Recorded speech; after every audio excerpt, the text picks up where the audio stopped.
Okay, welcome everyone to this week's installment of our seminar. Our speaker today is Roee Leder from the Hebrew University in Jerusalem. He's a PhD student who was at some point motivated by some questions in material science, I believe, but has now ventured into interesting questions in geometry. So, Roee, please go ahead. You have 1 hour plus questions. Thank you, Igor. Very nice to be here. Um, it's always a pleasure to speak to a broad audience about um, my work. And today I'm going to talk about a recent project I uploaded to archive lately.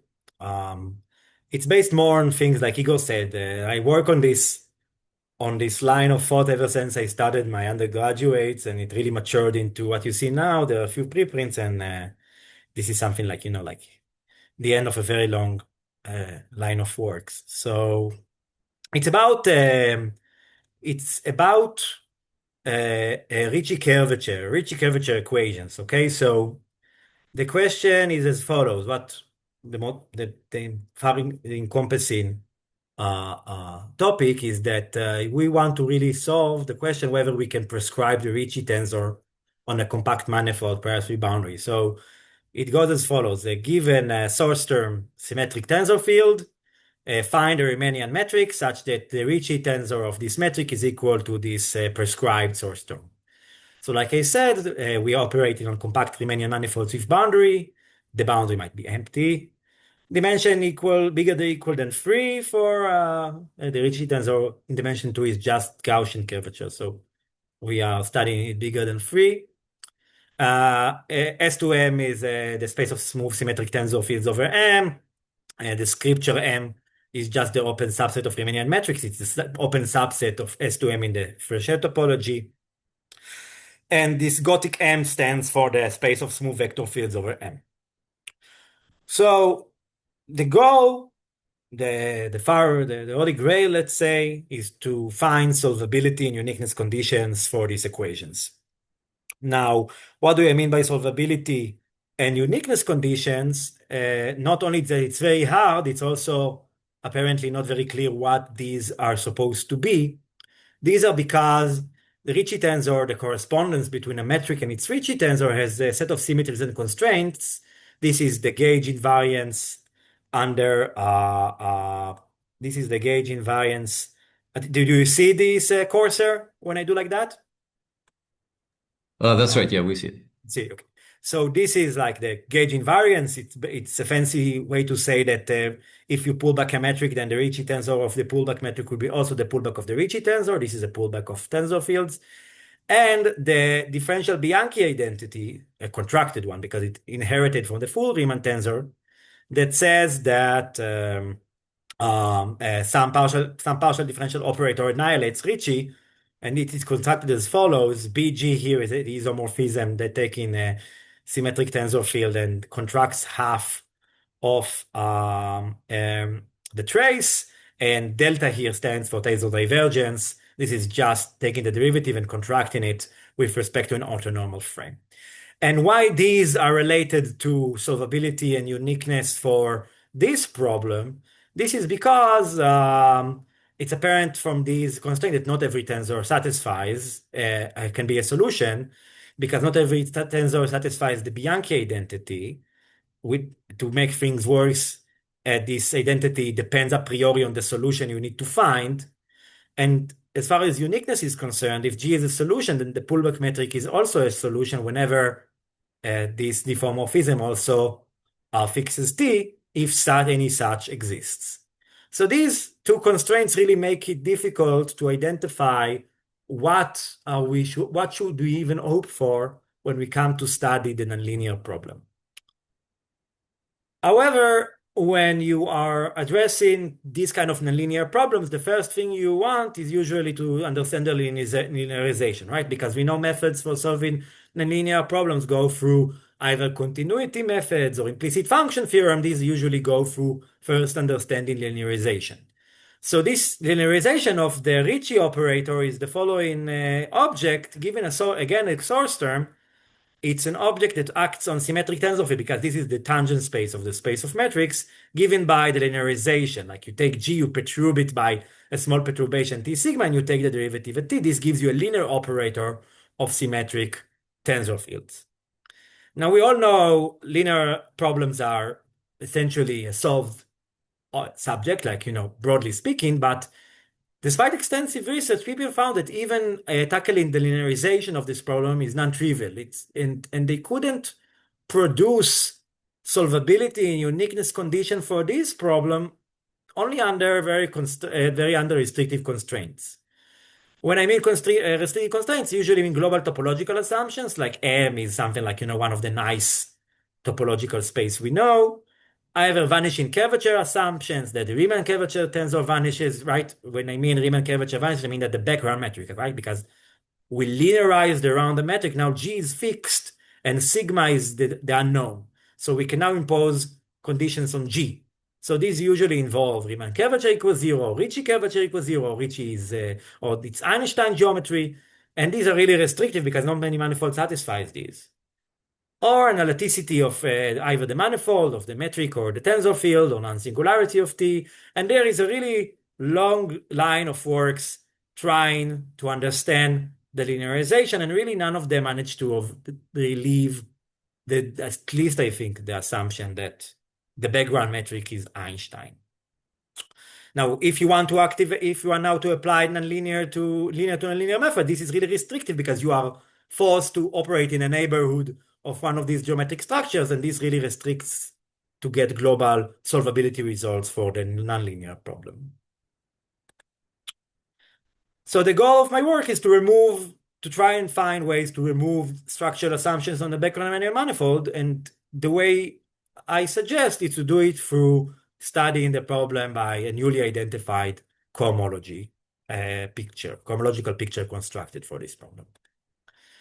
So what do I mean by a cohomological picture? So let's go back to these constraints and to the linearized equation. What people realized is that although these identities are hard to implement in the nonlinear problem, they do lead to useful uniqueness and solvability condition for the linearized problem when we make restrictive assumptions. Specifically, for example, here Ricci equals zero, so we assume background structure of the Ricci is equals to zero. It can also be Einstein, it's just for simplicity, Ricci equals zero. Then we do get that the linearization of these two identities, if we linearize them, we get that the linearized Ricci tensor annihilates the range of the Killing operator. This is the linearization of this identity. While the Bianchi operator annihilates the image of the linearized Ricci operator for every symmetric tensor field. This is the linearization of this identity.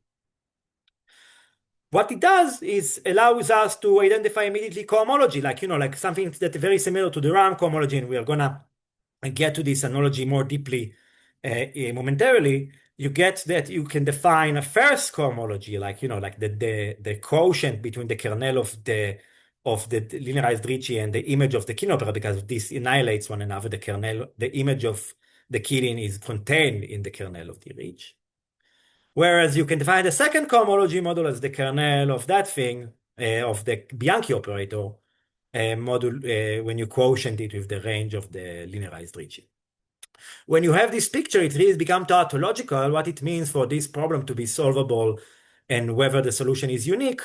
The problem is solvable when you are exactly in the kernel of the Bianchi operator and perpendicular to the cohomology. This is exactly what it means to be in this quotient, and then you don't have any ingredient deconstitution completely in the range of linearized Ricci. Whereas the solution is unique modulo this cohomology, this first cohomology, and the gauge freedom that the solution plus the range of the Killing operator keeps you inside a solution. This is because the range of the Killing operator is completely contained in the kernel of linearized Ricci. So any addition of this gauge to the solution would still be a solution. Now, although this tautological, it can sometimes have topological meaning. And people really worked hard to try and understand whether we can relate E1 and E2 to topological or geometric data. For example, Peter Hinz 2 years ago, he studied it not on a Riemannian set on hyperbolic space-time, but he showed in this case E2 is nothing but the kernel of the Killing operator.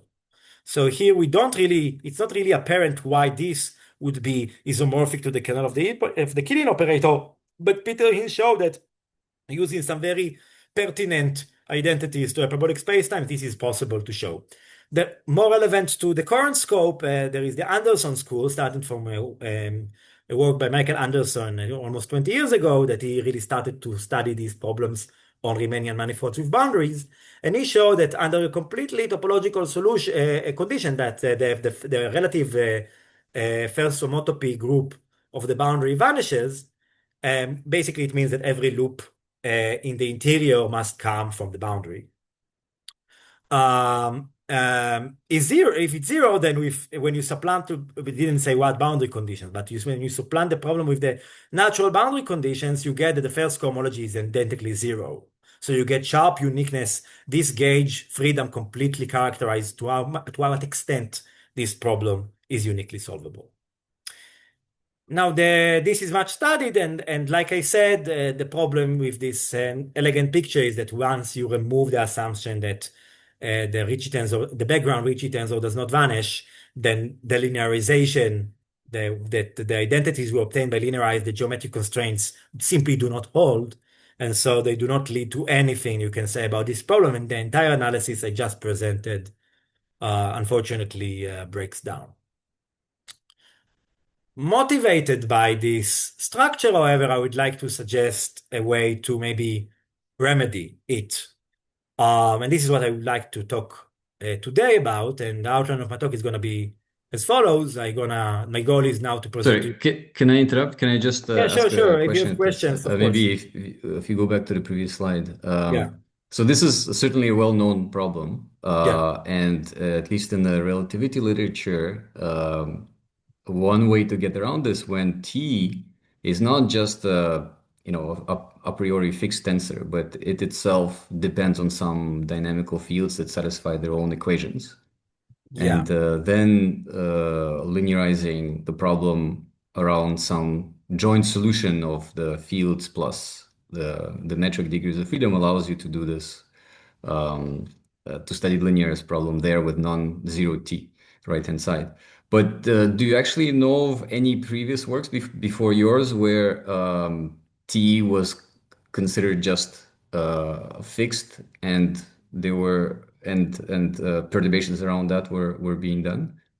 So, a good question. And as you can see, we really want in the Riemannian compact Riemannian setting, because we want to study the nonlinear problem through the linearized. We really need this because we want continuity method or implicit function theorem. We really want T here to be arbitrary and really want to find sharp solutions, Hmm. not to guess.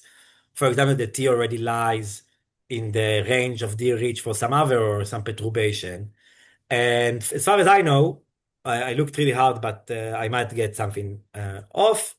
Peter Hin's work in the hyperbolic setting and the Anderson School, he started at 2008, but in recent years, work by Zungsen Han, who was his postdoc, and other people from the Stony Brooks community published works on this subject. And as far as I'm aware, um, um, this is like essentially the state of the art about this That's problem. it. Okay. That's I Maybe, think important to maybe realize. reach Yeah. G equals lambda G, the Einstein, and then you need to Hmm. add some perturbation here. But as far as I'm aware, this is really the state of the art in the Riemannian. Okay. Okay. Thank you. And so back to I'm going to approach from here. So now that we have this cohomological picture in mind, I would like to demonstrate how it might be salvaged. And the main machinery is a generalized Hodge theory designed on some pseudo-differential calculus. So by using microlocal methods, microlocal analysis, I suggest that this picture might be salvaged for arbitrary Riemannian metrics. I'm going to explain to you how. Then we are going to cast this problem into this generalized Hodge theory, and we'll get some cohomological picture, but it's not just enough to get a cohomological picture. We also want to like Anderson and Peter Hinz did to really try and relate it to some topological or geometric data.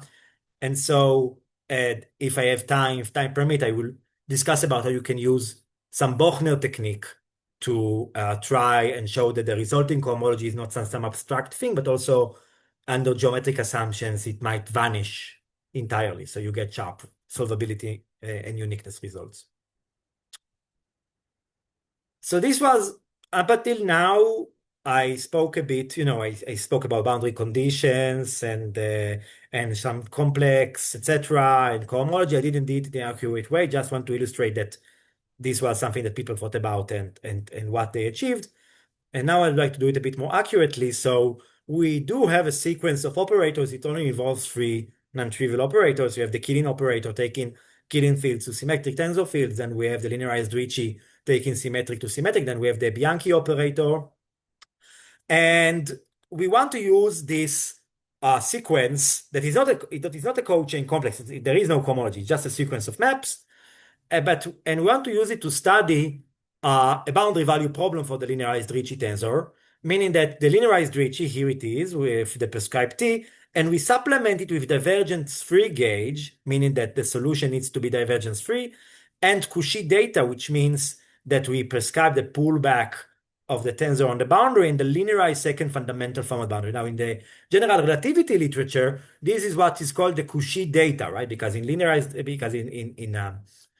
relativity, we are solving a wave equation. So we are looking at like initial conditions are the value of the point and the velocity, initial velocity, right? So this includes a first order normal derivatives on the boundary. This includes like the pullback. And the divergence-free gauge is really about getting rid of it because we want sharp uniqueness clause. It's really here to count for the fact that we really want to fix the gauge condition that we can add something in the range of the Killing operator. This thing takes care of it. And with keeping this in mind, I would like now to try and say, okay, I spoke about generalized Hodge theory. So I would like to think about how okay, this is a given sequence of operators. We know that Hodge theory is about sequences of operators. So we'd like to slightly dive into how Hodge theory works to see whether we can apply existing generalized Hodge theories to the sequence to see where they fail, perhaps, and how we might overcome these shortcomings. So a bit about Hodge theory. So Hodge theory is a very classical subject, and its necessary ingredients were identified long ago in the works of Atiyah and Zinger, perhaps were the first, and abstracted to work between sections of vector bundles. Then afterwards, many people try to generalize it to other sets in the microlocal context. There are several attempts due to Schultz and Ziller and Takhanov and Walenta, all of these people from Potsdam, from the Boté de Monvel community in Potsdam. We follow a slightly different introduction and generalization, which I think the best reference will probably be Taylor's book about partial differential equations, just so you know where I took this, because there are many kind of introductions. Some people introduce generalized Hodge theory completely in algebraic way through the principal symbols. I'm going to move through a bit more analytical approach, less on the symbol level and more on the operator level. So how is Hodge theory constructed for the classical de Rham complex? It proceeds as follows. Here we have a diagram.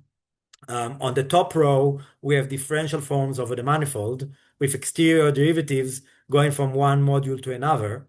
From right to left, we have the adjoints, which are codifferentials, taking differential forms to a lower degree differential forms. And on the bottom arrows, we have boundary operators acting on differential forms. Here we have tangential projection, which is just taking the differential form, taking its pullback, so we get a differential form over the boundary. And we have normal contraction of a differential form. If you take a differential form and you normal contract it and then you put it back, you get something that is a lower degree differential form of the boundary. And the reason I put this all in a diagram like that is that these operators are really symbiotic with one another, and the symbiosis is made manifest through an integration by parts formula, so a Green's formula. So we have that when you have the exterior derivative, when you integrate it by part against some other differential form, you get on the other sides the codifferential, and then exactly a boundary term with these boundary operators in the integrand term of the integral.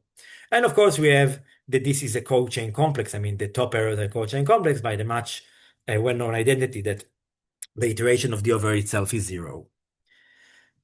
Now, to emphasize that there is some structure here, I'd like to write the integration by parts formula, the Green's formula, as an identity between L2 inner products and incomplete L2 inner products on this space of differential forms. And I would like to emphasize that these two things are really straightforward to verify. I mean, they are not very difficult to observe. This is just a computation. Here you have to apply the classical divergence theorem from calculus in some clever way. What's really non-trivial about this diagram is the following component, is that there is some canonical elliptic boundary value problem associated with the operators in the diagram, namely that there is a second order differential operator, the Hodge Laplacian, defined as d delta plus delta d. Notice that it's not that these work on different differential forms. And the property this diagram satisfies is that a boundary value problem for this Hodge Laplacian is elliptic when supplemented with two sets of boundary conditions, either the Ricci conditions. These are also called sometimes relative. That the pullback form is prescribed and the pullback of its codifferential is prescribed, or Neumann condition. These are sometimes called absolute, where the normal contraction is zero and the normal contraction of D is zero. The reason these are called absolute and relative is because this thing gives us absolute cohomology and this thing gives us relative cohomology of the boundary. These three components, the two more elementary one and this one, which is a bit more involved, really produce the main theorem concerning this complex, which is the Hodge composition. Here I stated only for the Ricci conditions, although there is an analogous one for Neumann, that there is L2 orthogonal topologically direct decomposition of Frechet space, taking a differential form and composing it into the range of D supplemented with its boundary conditions, some finite dimensional module, and the range of the codifferential, where the finite dimensional module is really, although it's not just a kernel of the elliptic boundary value problem, but also isomorphic to the cohomology of this complex when you restrict it to the right boundary conditions. And further, it can be shown by then iterating the theorem that this thing is really isomorphic to relative cohomology of the manifold.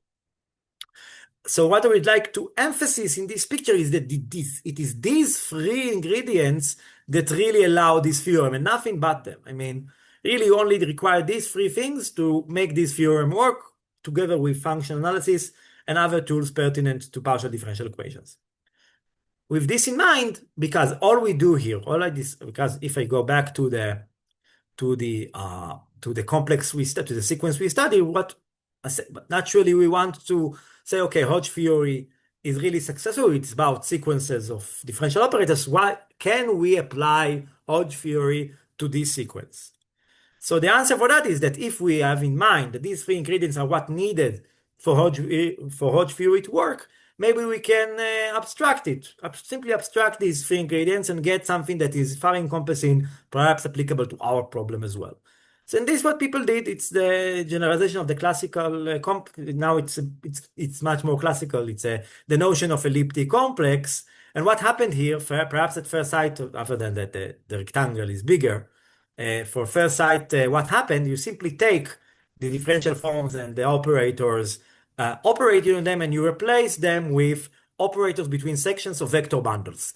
On the first line, there are vector bundles over the manifold. On the second line, there are vector bundles over the boundary. The A's are operators between the interior ones, differential operators. The A stars are between the joints. And then we have boundary operators. And all we require of this diagram is that it will be symbiotic with one another precisely as happened in Hodge theory. We exactly just take these three things and we say, just rename everything so it's now applicable to arbitrary sections of vector bundle. So we demand it to be a co-chain complex, meaning that iterating the first two rows is zero.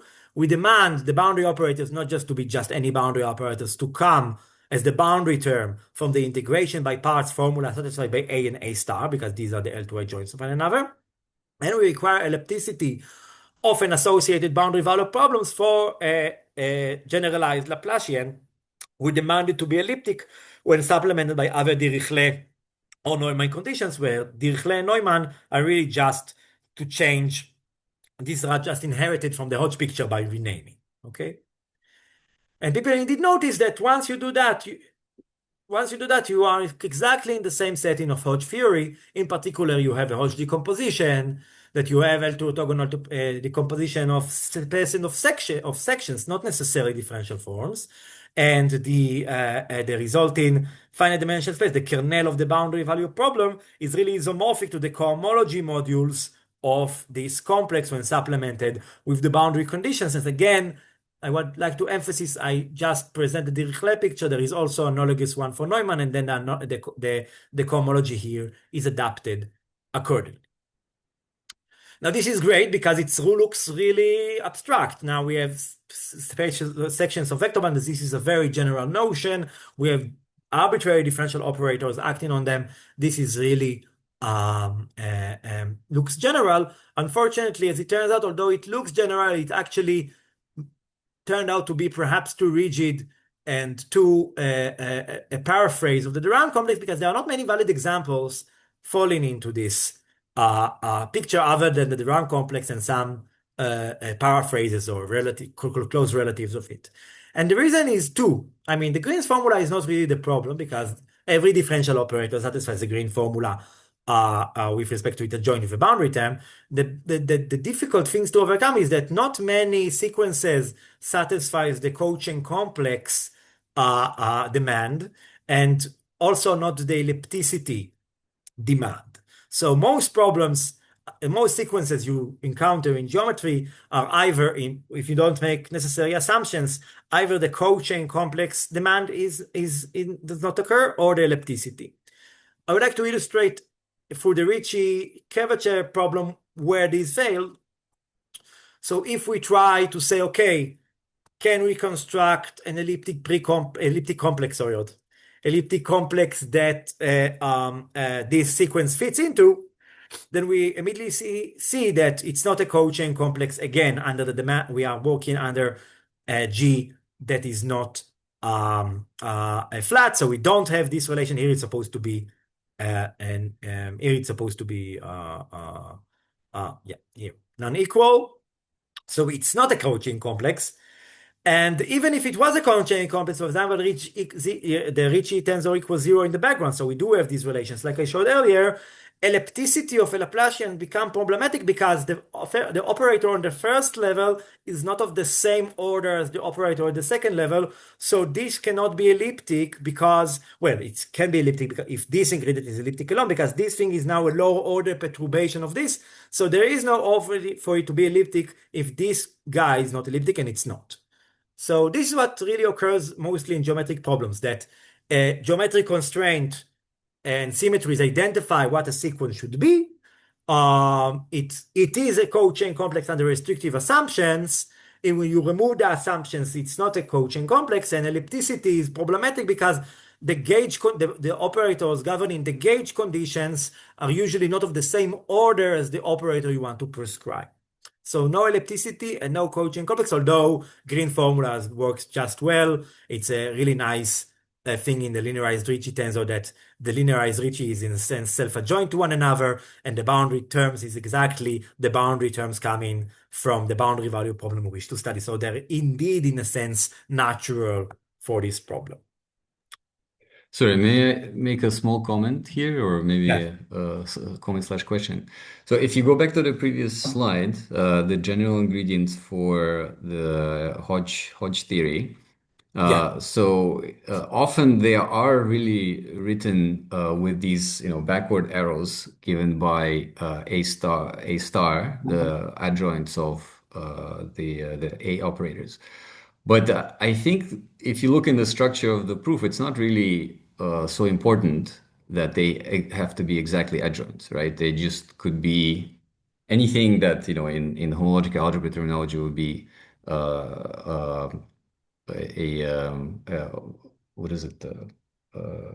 Homotopy, basically maps going in a direction so that when you compose the L operators, they have this ellipticity property. And if you choose, so when you have the A operators, which are of higher dimensions, sometimes instead of choosing the backward operators as their adjoints, you could choose some other ones that have better behavior with this um, That's true. order problem that you mentioned.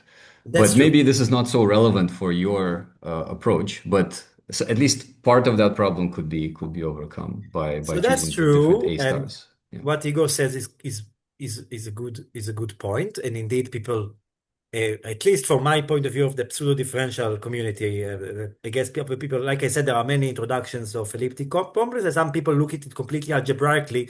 Like Igor said, you can translate this completely into algebraic criteria involving the symbols, and then you will looking just about these operators up to homotopy, like Igor said, and you can also overcome the order thing through some machinery. You change the operator. You compose it with some order reducing or order increasing operator. So these will match. You can generalize ellipticity in such a way that you can overcome these. This demand of ellipticity of this Laplacian, but the theory you get in the end is a bit different, and in the case of manifolds with boundary, it becomes more delicate. That's why I work. There are some technicalities going on there. Um, and that's why I emphasize that I follow this specific introduction of elliptic complexes, because when you are trying to resolve these problems, then the formalism really diverge. Whereas I think when this is the setting, you always end up in this specific endpoint. So that you have Mhm. logical Yeah. composition. So This is I what's shared think by all. Yeah. yeah, specifically for the linearized Ricci, if you go to the slide where you try to define the Laplacian, Here. Yeah. yeah. So I think if you choose a different backward homotopy operator, then you can get this combination to be essentially, I agree. tensor Laplacian plus lower order terms. I But agree. again, this is just a small comment. So I please agree. continue. And you can overcome this, but in general geometry, it's still this demand. It will not be overcome. And even if you choose a different homotopy theorem, you do get a Hodge decomposition in the end. It simply will not be compatible with this choice of operator on the first level. And there are reasons why we really want it. But you're right that this can be analytically overcome at the very least to get some useful Hodge decomposition in the end. It's true. Thank you, Igor. Um, so so this really, if you are taking it in that way, it's really why it's not really possible to apply the theory of elliptic complexes to this sequence, and that is why people that studied this problem noticed that perhaps not elliptic complex, but perhaps some other theory can be used to get some uniqueness and solvability conditions. And it goes back to the Target Hamilton. I only learned it after I studied this work, that they noticed the following general property of the linearized Ricci with its associated operators, that although linearizing these identities, the constraints on the nonlinear level, you don't get the cochain complex property without assuming that the background metric is Ricci or is Ricci flat or Einstein. You do get something that is non-trivial. Here, take a look. When I compose the linearized Ricci, which is a second order differential operator on the Killing operator, and we know that when you compose differential operators on one another, their orders sum. So you decompose two derivatives with one derivative, you get three derivatives. It turns out that by linearizing this identity, you get that although you expect this composition to be three derivatives, you get that the order of the composition is only one. Same thing happens here. you have a first order differential operator, the tensor divergence, and you compose it with linearized with Ricci tensor. In the linearization, you expect also to get free derivatives, but again, by linearizing this thing, you get only one. Of course, if the background Ricci is equal to 0, then this would be identically 0, and then the order is technically minus infinity. But in general geometries, a calculation shows that you get this order reduction instead of being a cochain complex property. Observation with Hamilton and the Tark used this in the work on the prescribed Ricci curvature problem to try to get some well-posedness when they linearize around metrics of constant curvature. They didn't push beyond that. And we would like to suggest that this property can be really pushed further with a bit more effort to generalize the notion of an elliptic precomplex to get something that satisfies this order reduction property. And this will really replace the cochain complex property to get something that will yield essentially a generalized Hodge theory for these kind of sequences. So what I really want is to bring to the stage, instead of the cochain complex property, I will really want to bring the stage that what you really require is this unexpected order reduction, which really comes from linearized geometric constraints. So here is the generalization of elliptic complexes that we suggested. It is the notion we call elliptic precomplexes. Here I present just, there are, like elliptic complexes, there are two versions, one adapted for Dirichlet boundary conditions and one for Neumann.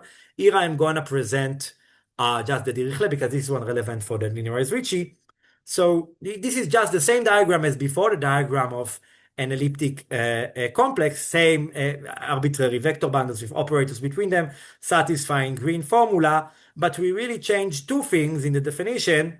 We now require an order reduction property instead of a cochain complex, meaning that when we composed one operator on the operator from the previous level, we expected the order to sum, so we just get that the order is lower than the order of the operator upon which we composed. And we do impose this mysterious inclusion of the kernel, which it's really implicit here, but in elliptic complexes, we did not demand it. I just go back to show you the here we did not demand it, but you can actually show it is implied from this property. So we really need to impose this demand in separate. So this is how we generalize the usual notion of a cochain complex. And we also require the boundary operators now to be in a sense normal, meaning that they are surjective with dense kernel. This is again in the elliptic complex picture, it can show to be inherited from ellipticity. Never mind that here we need to this is technical, but we need to impose it in separate. And the third thing is that we replace the notion of ellipticity with a notion of over-determined ellipticity in the Douglas-Nirenberg sense. What a Douglas-Nirenberg sense means, Douglas-Nirenberg, when Nirenberg worked on the theory of elliptic linear systems, he really noticed systems that have varying orders and still you really want them to be elliptic in a sense. But again, ellipticity is defined only up to lower order perturbations. So really a difficulty. Systems seem to him elliptic, but you really need to make precise what elliptic means. So he said, if I introduce weights, if I introduce the right operators, like that will artificially change the order of the operator system, I can bring it to a system of the same order and then ask that to be elliptic. Maybe Igor, that's what you referred to earlier. I'm not so sure because I know you had some business with this notion before.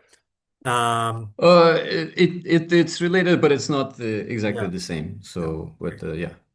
So just a side comment. So here, when we say over-determined ellipticity, we mean that in the Douglas-Nirenberg sense, we mean that there is some sense to define ellipticity, and this thing is more than you need. Maybe a way to illustrate it, basically, it means that there is some principal symbol that instead of being bijective, we ask it to be injective. And by Douglas-Nirenberg sense, this means that we need to take care of the fact that these things are of varying orders, and there is a systematic way to do it by introducing something that is called weights. What I'm trying to say is that this notion is really generalization of elliptic complex, because if this was a cochain complex, then this property will be satisfied trivially. The normality will also be satisfied trivially. It needs to be checked. And finally, overdetermined ellipticity is inherited from the ellipticity of the problem once you compose these operators on one another. So this notion generalizes elliptic complex, but now, because we remove the two main setbacks, that this forms a cochain complex and the ellipticity condition, we can really apply to problems that are not cochain complex, namely the linearized Ricci curvature. And indeed here, just to verify that this thing is elliptic precomplex, so the order reduction property is satisfied because we really want linearized Ricci when you compose with the Killing operator. So this thing is order 1. So we indeed get trivially that this thing is lower than the order of the Killing operator. And when the Bianchi operator is composed over linearized Ricci is order 2. So we actually get better. We get strictly lower than 2. So for now, for a general metric, this thing is, does not, even though it's not a cochain complex, it is elliptic precomplex. And the boundary term here can be shown to be normal. And finally, a non-trivial computation can show that this system, the associated system, is overdetermined elliptic. You really need, maybe to go back, we really need to check just to replace the A's and the B's in this diagram with this one. I didn't include the lower errors, but they just involve these operators. Just want to make it briefer. More compact. When you translate everything to this picture, you get that this boundary problem is required to be overdetermined elliptic, and it does. It's a computation to do it. Okay. I just saw you the definition and how the linearized Ricci tensor falls into its scope. Now I would like to show you what the theorem we get from this picture. So the theorem we get is the following. If you have an elliptic precomplex, for brevity I call it a bullet, based on Dirichlet conditions, because there is a picture for Neumann, then my main theorem says that there exists a continuous linear maps of Ricci spaces. So there is a lifted sequence of operators acting between the section spaces of vector bundles, which are uniquely characterized by a completely function analytical characterization. You demand the iteration of these operators to be 0 upon one another when you restrict to the natural boundary condition, and you retrieve the operator with the original one when you restrict to the natural gauge condition coming from the previous level. When you generate the sequence like that, the theorem says, okay, this is a formal adjoint of something needs to be defined. This is a general boundary condition. What the theorem says is this: these two functional analytical conditions really yield something that is continuous between continuous linear maps of Ricci spaces. They are not just formal objects, and not just that it's not a formal object, actually has a very nice property as a byproduct of this completely functional analytical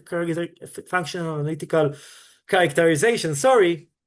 You get that this operator differs from the original one by a 0-order class terms within a suitable pseudo-differential calculus. Now, this is a bit involved thing, but pseudo-differential operators are known, especially in the context of Hodge theory, on closed manifolds. On manifolds with boundary, we don't have pseudo-differential operators per se, because manifolds with boundary are modeled over open spaces in the half plane, and in the half plane we don't have Fourier transform, so we cannot really do it the same pseudo-differential calculus like straightforward as we do it on closed manifolds. But what Baudet de Monvel and the school that came afterwards, for Mander and Schulze and Gerd Grub, they really proved that by adding more terms to the calculus, you can really make a calculus that will be adapted to manifolds with boundary, that when the boundary is empty, it restricts back to the pseudo-differential calculus we all know, and I don't know if love, but we all know and appreciate, I guess. And what my theorem says is that this completely functional analytical characterization yields something that is in this calculus, so it behaves nicely. In particular, it admits adjoints in the calculus. So this thing, although here it's completely formal, you do get something that has very nice analytical properties in the end of the lifting process. These So can facts is I what, can I cl yeah, sorry, can I clarify here? yeah. You're talking about maps between Frechet spaces. So do you mean the Frechet spaces of smooth functions Yeah, or here smooth we have sections? section spaces of vector bundles. So this thing is a natural topology of a Frechet space inherited from the Hmm. Sobolev grading. And you are putting um, Sobolev fiber norms on each space, and then you simply take Hmm. the grade the Frechet structure induced by this graded structure. Of course, you can also take a gradient by more less fancy thing, like for example CK. You can take CK sections Yeah. and then just take the graded structure involved, and then you get something that is equivalent and as a Hmm. Frechet topology kind of structure.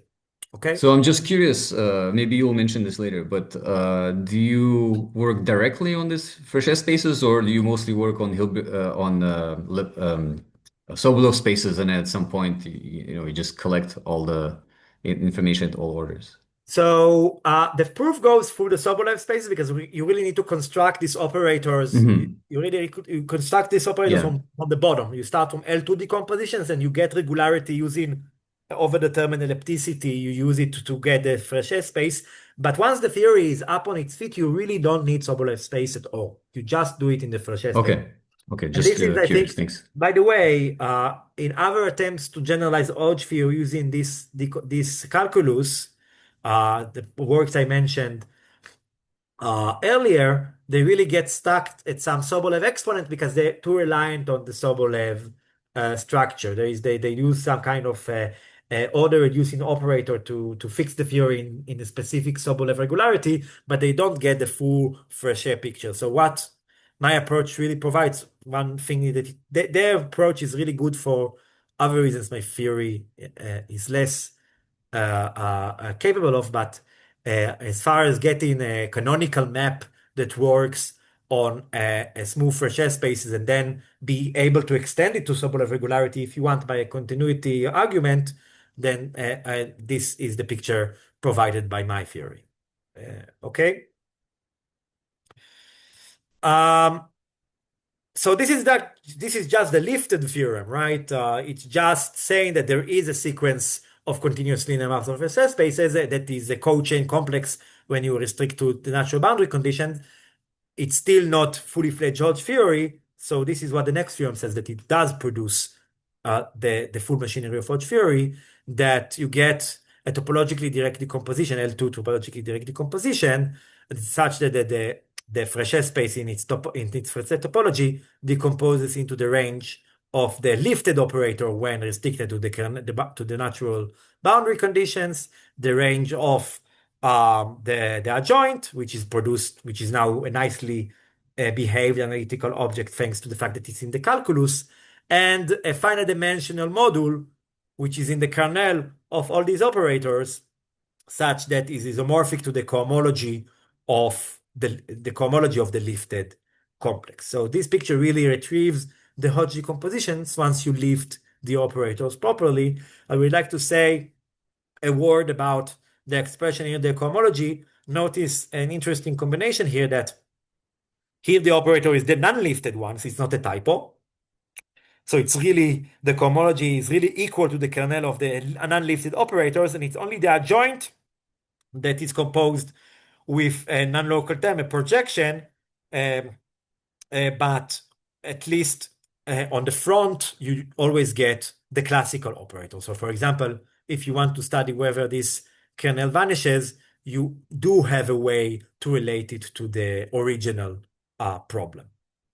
And this will be important later on when you want to get a grasp on the cohomology. I will just say that there are some cases, like in the lower level, that this projection is just identity. So you do get a really classical kernel. I will show it more concretely in the statement for the linearized Ricci curvature.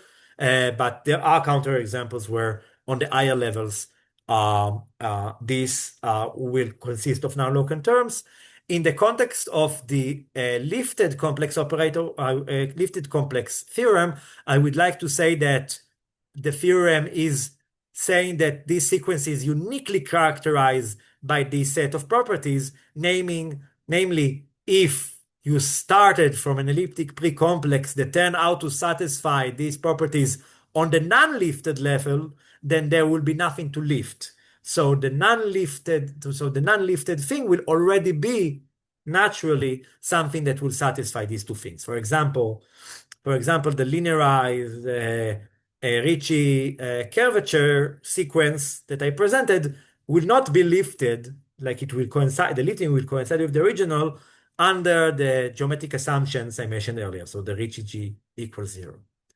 However, now it does valid in arbitrary geometry, and what we get the following: we get both uniqueness and solvability for the associated boundary value problems using the resulting cohomologies from the theory, namely in arbitrary metric now, with no assumptions, there exist lifted systems between fresh spaces, call it curly linearized Ricci and curly bold, perhaps, tensor divergence, such that by defining the cohomology to be the kernel of the associated boundary value problem, like I said, there is no non-local projections here because it's the lower level cohomology of the sequence. So by some argument, you can show that it's the same as the original one. We have that the cohomology, this module, which is the kernel of this boundary value problem, is completely isomorphic to the cohomology of the lifted complex.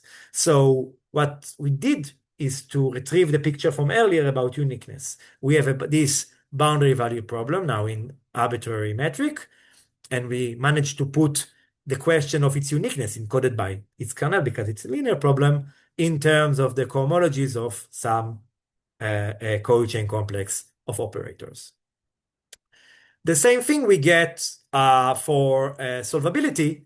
I have a theorem for arbitrary dimension, but for simplicity, but it gets a bit more tricky in higher dimensions. So here I stated only for 3 dimensions.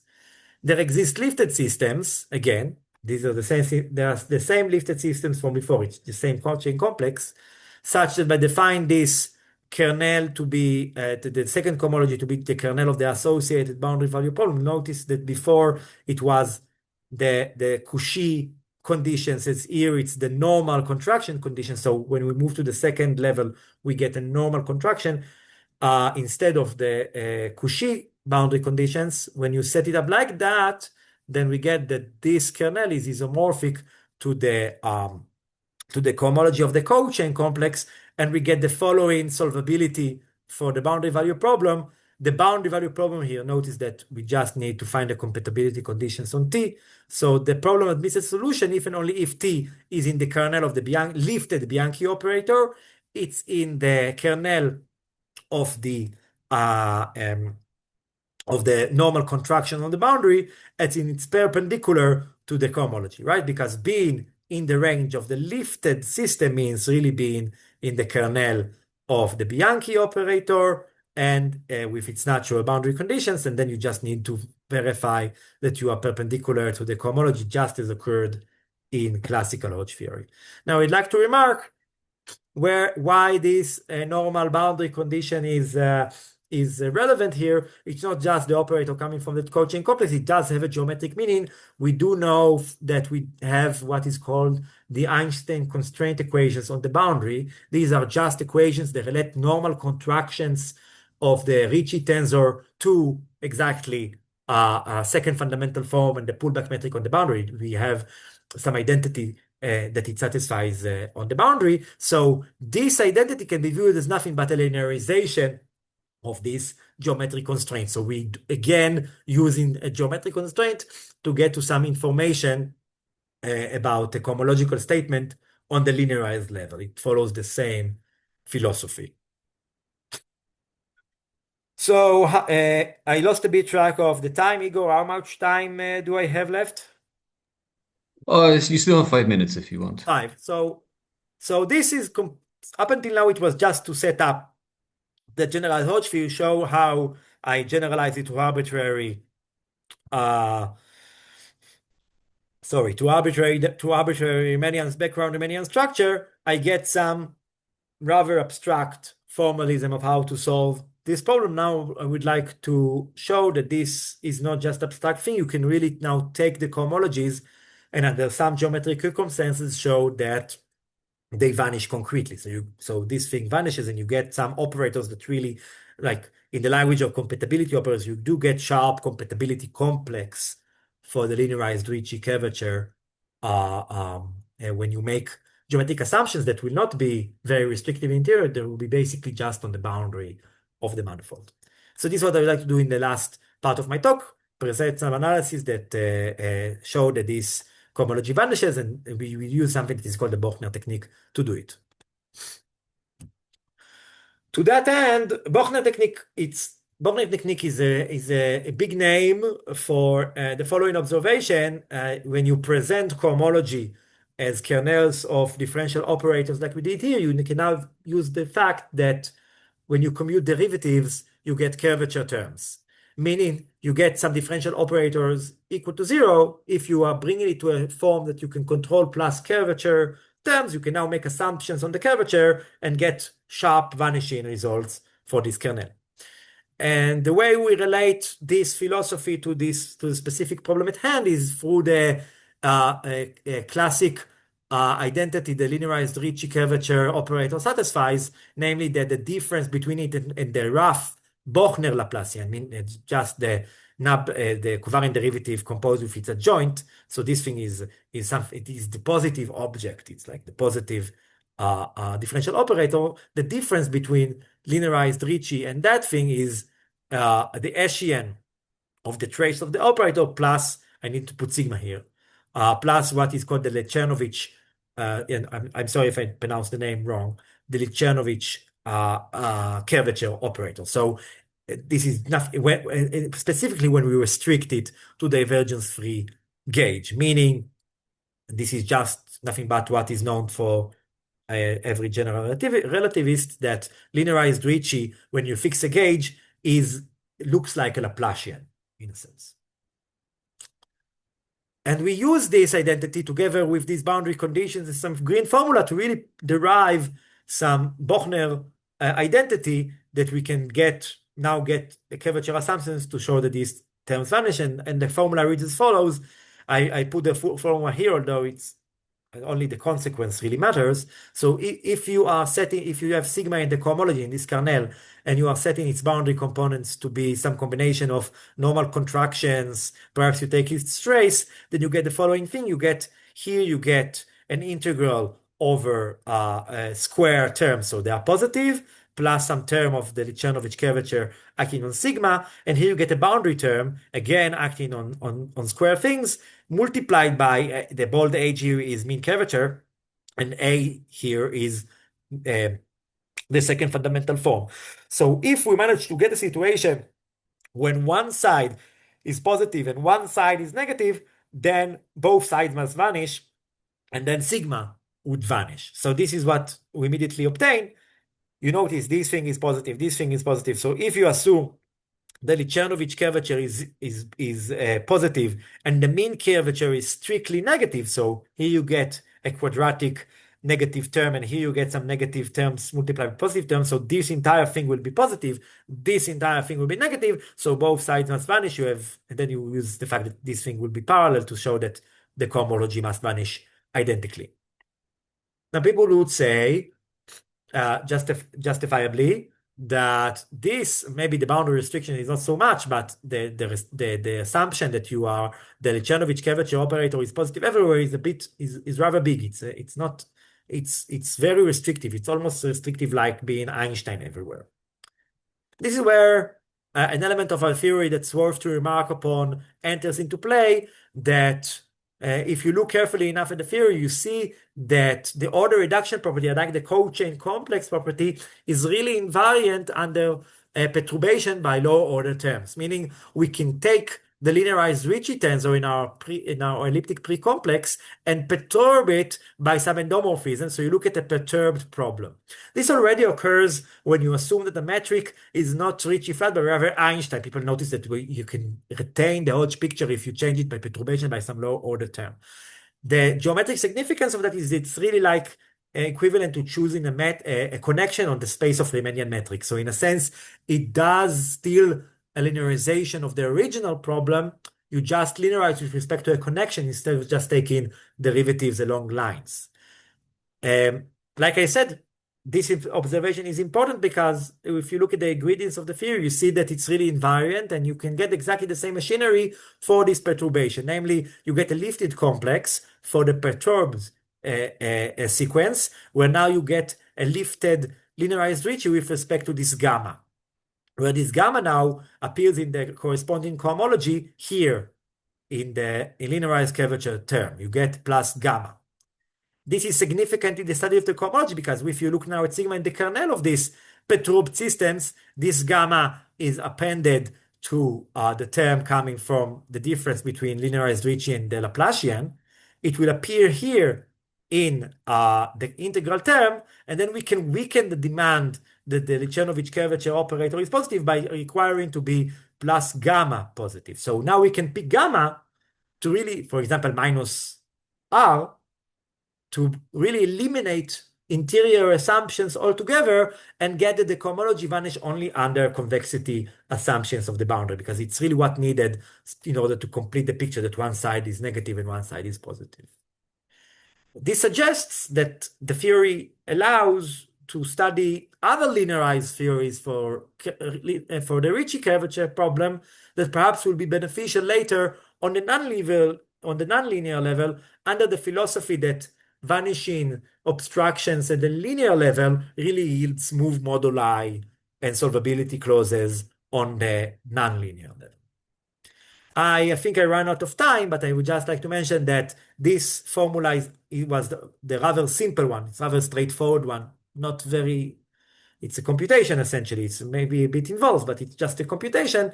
Whereas the second cohomology is the more rich one in terms of the machinery it uses. It requires also more assumptions. I remind that the second cohomology is the one governing solvability, not uniqueness.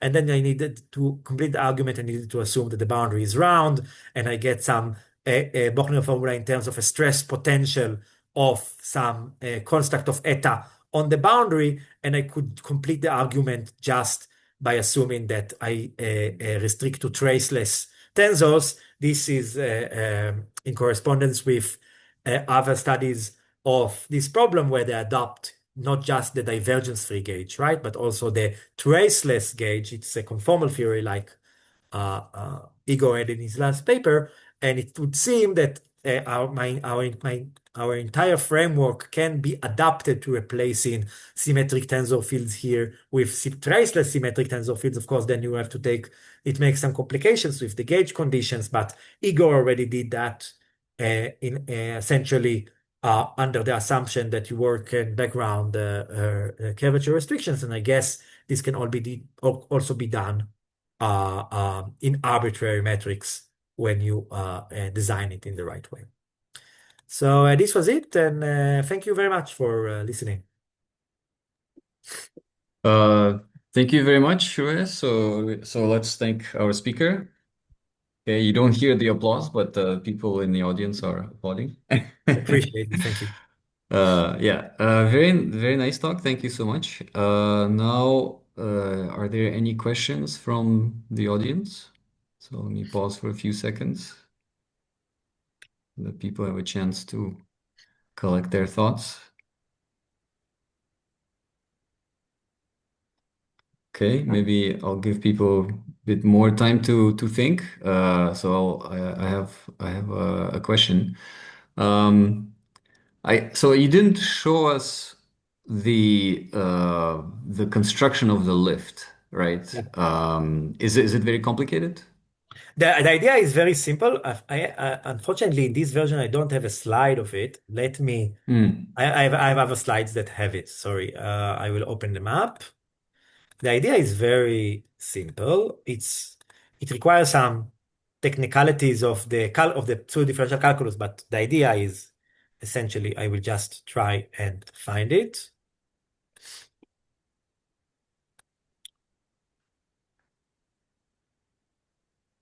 Uh, it's essentially just doing okay, here I have it. I have it's some other version, but I think it will you'll be able to parse it. Okay. So this is a bit different notation. Here it's for Neumann conditions, etc. I must say that I wrote a monograph on generalized Hodge theory, which does, because here, right, what I showed you is just operators between sections of vector bundles, but this calculus of Douglas-Nirenberg systems actually can mix Mhm. operators on sections over the boundary with interior sections. There are like a Calderon operators that take Mm. things from the boundary into interior, etc. So my generalized theory essentially is a framework to do Hodge theory on this more big framework. But the idea for all the proofs is basically the same. When you assume that the elliptic complex, do you see my marker? It's very small all of a sudden. Oh, here. Okay. Yeah, No, no, no, I no. don't think I see it. Yeah, I see it now. Yeah.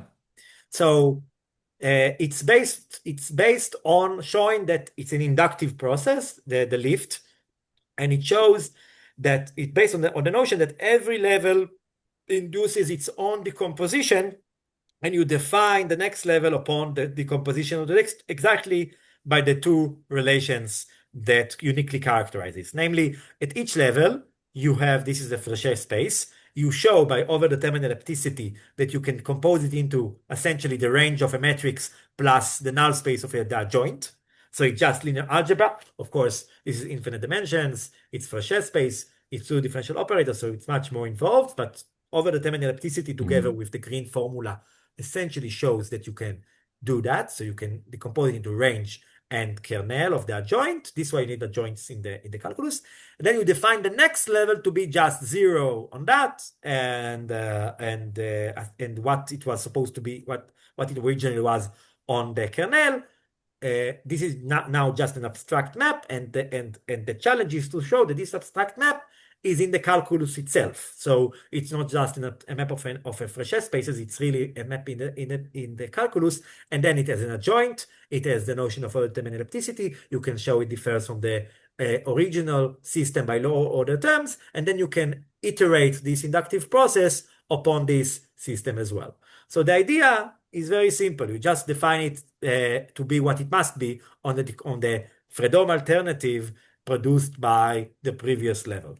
The tricky part is to show that it's in the calculus, and this uses some subtle points in the pseudo differential calculus of boundary value problems you need to employ to show that these are not just abstract maps of Frechet spaces. They are really in particular inside this class of operators. Mhm. Okay. I hope you. Okay. Thank you. uh, So just okay. So it gives a rough idea. Okay. Any questions in the meantime? So let me abuse my powers as chairman to ask yet another question. What you presented so far has been only at the linear level, right? So you're talking about linearizing the Ricci equation basically around an arbitrary metric. Yeah. Um, and then you can solve the inhomogeneous problem at that level. Yeah.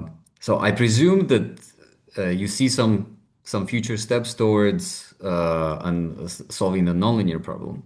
Yeah. But in that case, whatever solvability criteria you find on the right-hand side on a T tensor, stress energy tensor, in physics terminology, at the nonlinear level, this should be some kind of condition that I mean, it's purely like differential topological.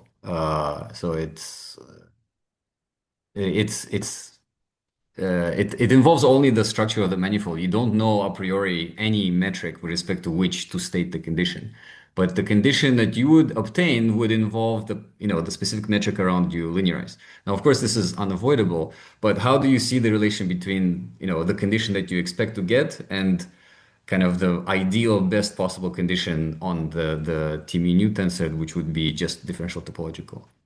Okay. So first of all, solving the solving the Ricci curvature equations is very ambitious, and it was done only in Kähler settings by continuity method, Hmm. precisely by first showing that the linearized problem is well posed. This gives you the openness condition. Then you need to the difficult part is to the local theory is always not always, but most of the time is the easy part.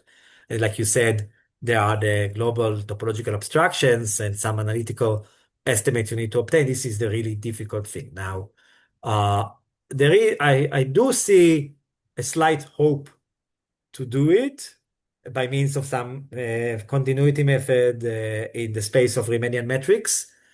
Um, it's I say it carefully because there are quite a few challenges which I naturally think I will not be able to overcome because it's simply so difficult already on the Kähler setting that it's really don't seem to be possible to do it in the smooth case.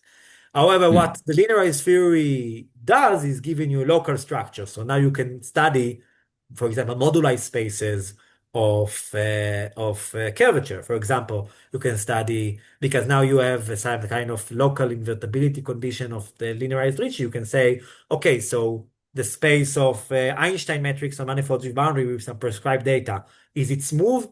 Then this will tell you yes, maybe.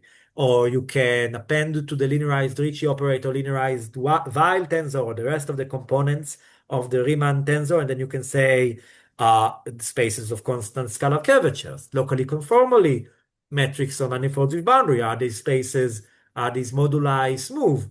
So the local theory will give you answers to these questions. So this is less ambitious and more Hmm. feasible, and it seems like I will be able to put it off in these directions. But proving solvability for that it will not be just, something that is feasible for the full Ricci curvature equations. This is something that even in Kähler settings, which are very heavy in structure, this is a very daunting task, and I really um, uh, don't see a way to yet, as of yet, to put it off there.